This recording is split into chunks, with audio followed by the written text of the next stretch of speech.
Hello everyone. चलिए आज हम संसद के जो लोकसभा और राज्यसभा में जो चर्चाएं हुई हैं फ्राइडे को, इस पर चर्चा करते हैं, बात करेंगे अब। तो जो मंडाविया जी हैं, उन्होंने निजी विधेयक स्वास्थ्य का अधिकार विधेयक 2021 पर चर्चा पूरी होने के बाद जवाब दिया। उनका मानना था कि 8 साल में उन्होंने, जो उनकी सरकार है, MBBS सीटों की संख्या 51,000 से दोगुनी करके 1 लाख तक पहुंचा दिया गया। इसके बाद जो है दोनों सदनों की जो कार्यवाही थी वो स्थगित कर दी गई। अब 8 अगस्त को पुनः चर्चा होगी। और दूसरा जो मामला था वो ये था कि जो कांग्रेस के अंतरिम अध्यक्ष सोनिया गांधी हैं, उन्होंने विपक्ष के नेता मल्लिकार्जुन खड़गे और अन्य नेताओं सहित कांग्रेस सांसदों ने शुक्रवार को GST वृद्धि, मूल्य वृद्धि, बेरोजगारी सहित देश के जो विभिन्न मुद्दे हैं उनके खिलाफ संसद के बाहर विरोध प्रदर्शन किया और जो है ब्लैक फ्राइडे मनाया गया। उन्होंने जो है राष्ट्रपति भवन तक जो है एक मार्च की शुरुआत की।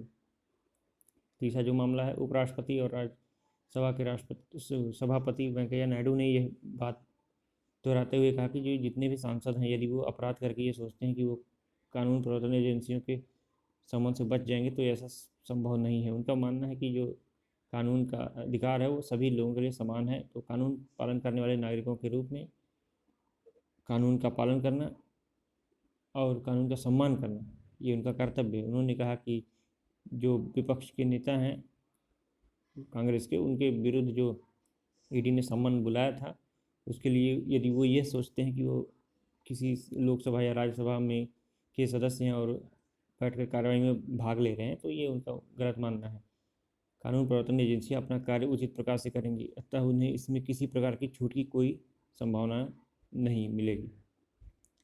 चलिए, तीसरा जो बिल है, तो जो पार्लियामेंट पैनल है ना, उसने विकलांगता नियम के जो प्रावधान थे उसके उल्लंघन हुए हैं, तो उस पर उसने अपनी दुख व्यक्त करते हुए कहा कि जो एक संसदीय स्थायी समिति है उसने कहा कि जो विकलांग व्यक्तियों के अधिकार अधिनियम 2016 है उसके कुछ प्रावधान पर उल्लंघन हुआ है, जिसके कारण हम दुखी हैं और सरकार से इस बात पर अपना ध्यान केंद्रित करने को कहते हैं। जी हाँ, यह मामला जो है सामाजिक न्याय और अधिकारिता पर संसदीय स्थायी समिति की रिपोर्ट में जो बताया गया है। वे मंत्रालय को याद दिलाना चाहते हैं कि शिकायतों का निवारण इस अधिनियम के तहत परिकल्पित सबसे महत्वपूर्ण अधिकारों में से एक है और इसके लिए एक जो उपयुक्त तंत्र है उसे स्थापित करने में सरकार जो है कामयाब नहीं हो पाई है। उसका मानना है कि जल्द से जल्द सरकार इस पर कार्यवाही करे। जो अगला बिल है वो ये है कि हाल ही में जो देखिए शुक्रवार के दिन 2 बिल पेश हुए थे, एक CCI का और दूसरा एक जो आर्बिट्री सेंटर न्यू दिल्ली है उसका नाम बदलने की सिफारिश की गई थी। तो ये दोनों बिल देखिए, सरकार नई दिल्ली अंतर्राष्ट्रीय मध्यस्थता केंद्र का नाम बदलने की योजना बना रही है, क्योंकि वह महसूस करती है कि जो वर्तमान नाम है वह शहर केंद्रित होने का आभास देता है, जबकि यह भारत को संस्थागत मध्यस्थता के केंद्र के रूप में बढ़ावा देने की आकांक्षाओं को प्रतिबिंबित करना चाहता है। जो कानून मंत्री किरण रिजिजू है, उन्होंने लोकसभा में इस विधेयक को पेश किया था। उन्होंने कहा कि नई दिल्ली अंतर्राष्ट्रीय मध्यस्थता केंद्र संशोधन विधेयक 2022 के उद्देश्यों और कारणों के बयान के अनुसार नई दिल्ली अंतर्राष्ट्रीय मध्यस्थता केंद्र अधिनियम 2019 तक नई दिल्ली अंतर्राष्ट्रीय मध्यस्थता केंद्र की स्थापना का प्रावधान करता है। अब उनके अनुसार क्या है, देश में संस्थागत मध्यस्थता के लिए एक स्वतंत्र और स्वायत्त शासन बनाने के लिए नई दिल्ली अंतर्राष्ट्रीय मध्यस्थता केंद्र की स्थापना की गई है। वो चाहते हैं इसका नाम बदलेंगे, देखिए क्या बदल के करते हैं। जो राइट टू हेल्थ बिल है 2021, उस पर चर्चा पूरी होने के बाद जो केंद्रीय स्वास्थ्य और परिवार कल्याण मंत्री मनसुख मंडाविया हैं, उन्होंने बताया कि 8 साल में उन्होंने MBBS सीटों की संख्या 51,000 से दोगुनी करके 1 लाख के करीब कर दी है। और देखिए ये मोस्ट इम्पॉर्टेंट एक विधेयक है जिसमें स्वच्छ ऊर्जा लक्ष्यों को प्राप्त करने की गति में विकसित देश भारत से कोई मुकाबला नहीं। तो इसमें ये कहा गया है कि जो डेवलप्ड कंट्री है ना, वो स्वच्छ ऊर्जा की प्राप्ति में भारत से मुकाबला नहीं कर पाएंगे। तो विकसित देश स्वच्छ ऊर्जा के लिए अपने वादों को प्राप्त करने की गति में भारत के लिए कोई मुकाबला नहीं कर सकते, क्योंकि यह पर्यावरण के लिए चिंता का विषय है और ऊर्जा क्षेत्र में आत्मनिर्भर बनने की दिशा में काम कर रहा है। इसमें ये कहा गया है कि जो भारत है वो अपने जो स्वच्छ ऊर्जा प्राप्त करने के जो विकल्प हैं उन पर वो तेज़ी से कार्य कर रहा है, बल्कि जो विकसित देश हैं वो इस पर उतनी तेज़ी से कार्य नहीं कर पा रहे हैं। साथ ही में उन्होंने ऊर्जा संरक्षण संशोधन विधेयक को जो सदन में विचार के लिए पेश करने की बात कही, तो उन्होंने विधेयक में नवीकरणीय स्रोतों से अपनी ऊर्जा आवश्यकताओं को पूरा करने के लिए 100 किलोवाट के न्यूनतम कनेक्टेड लोड वाले भवनों को अनिवार्य बनाने का प्रयास किया है। तो जो ऊर्जा और नवीकरणीय ऊर्जा मंत्री आर.के. सिंह हैं, उन्होंने कहा कि हर देश जलवायु परिवर्तन और ग्लोबल वार्मिंग से जूझ रहा है और उससे निपटने के लिए वह ग्रीन हाउस गैसों के उत्सर्जन को कम करना चाहता है, जिसके कारण एक अक्षय या स्वच्छ ऊर्जा को अपनाने की दिशा में एक अभियान चला है। साथ में 2015 के जो United nation climate change conference COP21 था, उसमें भारत ने प्रतिज्ञा की थी कि 2030 तक वह अपनी ऊर्जा उत्पादन क्षमता का 40% जो नॉन फॉसिल फ्यूल सोर्स हैं, जी हाँ, गैर जीवाश्म ईंधन स्रोत जैसे नवीकरणीय ऊर्जा से पूरा करेगा, और यह 2021 नवंबर में हासिल कर लिया गया था। अब ये मामला है। भाजपा सांसद ने झारखंड के कुछ स्कूलों में रविवार के बजाय शुक्रवार की छुट्टी होने की NIA की जांच की मांग की है।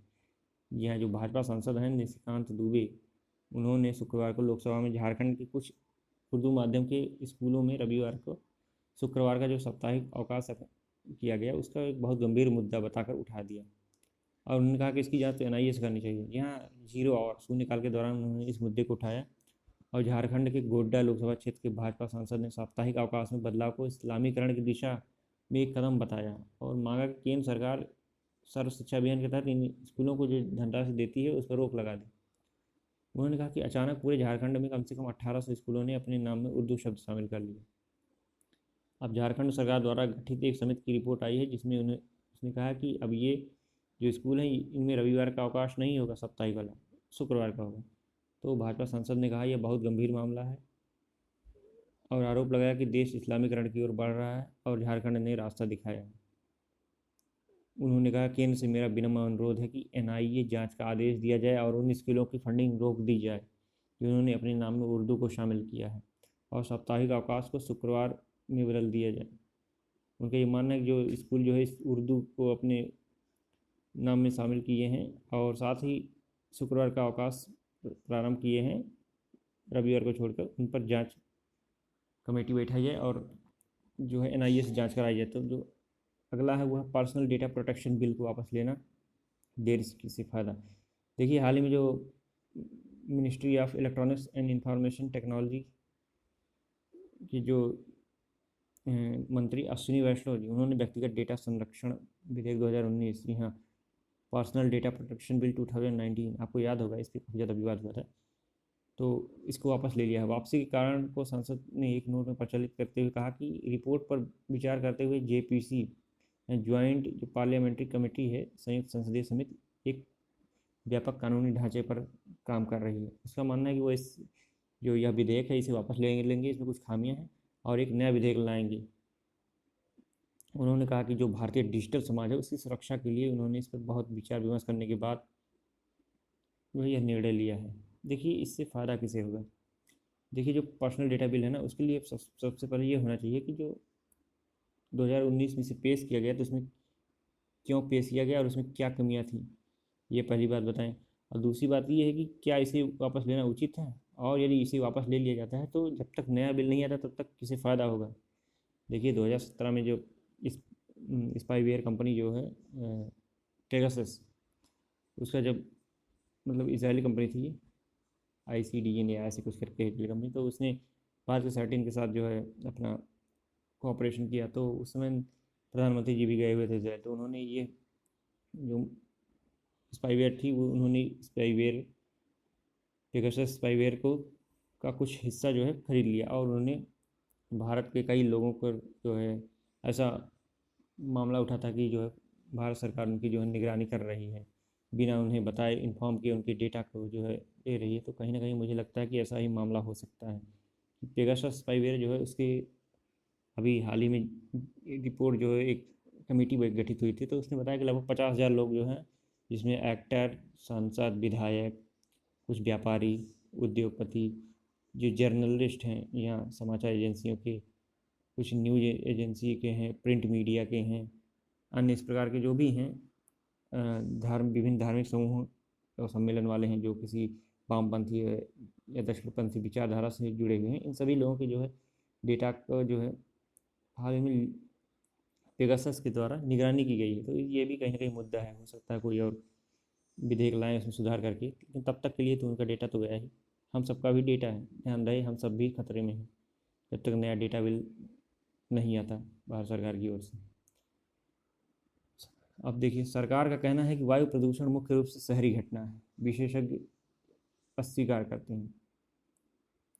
तो जो वायु प्रदूषण मुख्य रूप से शहरी घटना है, सरकारी शहरी क्षेत्रों में जो परिवेशी वायु गुणवत्ता की निगरानी पर ध्यान केंद्रित कर रही है, यह संसद को अधिसूचित किया गया है। यहाँ देश के जो 465 शहरों को कवर करने वाले 1243 एयर क्वालिटी मॉनिटरिंग स्टेशंस जो हैं, यहाँ इनमें से केवल 26 ग्रामीण क्षेत्रों में स्थापित किए गए हैं, जिनमें से 24 पंजाब में, क्योंकि वो दिल्ली के पास में बनी रहे, और 2 दादरा और नगर हवेली, साथ में एक दमन और दीव में प्रायोगिक आधार पर स्थापित किए गए हैं। जो दादरा नगर हवेली है वहाँ पर एक है, और दमन और दीव में एक प्रायोगिक आधार पर स्थापित किया गया है। बाकी जो है टोटल 24 पंजाब में जाने रहे, 26 ग्रामीण क्षेत्र में, बाकी 1243 जो हैं वो शहरों में स्थापित किए गए हैं। तो केंद्रीय पर्यावरण मंत्री जो राज्य मंत्री अश्विनी कुमार चौबे हैं, उन्होंने गुरुवार को राज्यसभा को बताया कि वायु प्रदूषण मुख्य रूप से एक शहरी घटना है, इसलिए सरकार शहरी क्षेत्रों में परिवेशी वायु गुणवत्ता की निगरानी पर ध्यान केंद्रित कर रही है। देखिए, ये लोग कर रहे हैं कि अब सिर्फ हम शहरों पर ही ध्यान देंगे, ग्राम क्षेत्रों पर उतना ध्यान नहीं देंगे, क्योंकि अब सबसे ज़्यादा मामला जो होता है शहर की वायु गुणवत्ता को पर होता है। उनका ये मानना है कि जो है गांव में आसपास जो है हरे पौधे अधिकतर होते हैं, तो कहीं ना कहीं वो शहर पे ज़्यादा फोकस कर रहे हैं। फिलहाल ये क्या मामला होगा विशेषज्ञ इसे बताएंगे कंफर्म करके। सरकार ने हिमाचल प्रदेश में 5, केरल में 2, मिजोरम में 5, उड़ीसा में 2, त्रिपुरा में 1, उत्तर प्रदेश में 2 ग्रामीण क्षेत्रों में लगभग 17 निगरानी स्टेशनों को मंजूरी दी है कि हाँ, ये नए 17 स्टेशन जो हैं इसकी मंजूरी दी गई है। चलिए आगे देखते हैं। अब देखिए, ये वही मामला है जो ब्लैक फ्राइडे मनाया गया था अभी शुक्रवार को। कांग्रेस के जो विपक्षी पार्टी थी, उनमें कांग्रेस सांसद और विधायक सांसदों ने राज्यसभा लोकसभा दोनों जगहों पे जो है उन्होंने मार्च किया था राष्ट्रपति भवन तक। तो ये वही मामला है कि राज्यसभा के सभापति एम वेंकैया नायडू ने शुक्रवार को स्पष्ट किया कि संसद के सदस्यों को आपराधिक मामलों में गिरफ्तारी से कोई छूट नहीं होगी, चाहे वह सदन सत्र चल रहा हो या नहीं। वे कानून प्रवर्तन एजेंसियों द्वारा बुलाए गए समन से नहीं बच सकते हैं। अब देखिए, अभी हाल ही में ये मामला ये है ना कि केंद्रीय जांच एजेंसियाँ जो है ना, कांग्रेस कर रही है कि वो इनका दुरुपयोग कर रही हैं। तो इसके विरोध में जो है 10 से अधिक सदन जो है वो वेल ऑफ द हाउस में पहुँच गए। कांग्रेस के सदस्यों ने कहा कि राज्यसभा में विपक्षी नेता मल्लिकार्जुन खड़गे का अपमान किया गया है, क्योंकि उन्हें गुरुवार को संसद की कामकाजी घंटों के दौरान प्रवर्तन निदेशालय द्वारा तलब कर दिया गया। तो आज के लिए इतना ही। फिर मैं आपको बता दूं कि जो हमारे नए उपराष्ट्रपति का चुनाव हुआ है उसमें जो जगदीप धनखड़ जी हैं वो विजयी हुए हैं। तो आज के लिए इतना ही, धन्यवाद। फिर कन्फर्म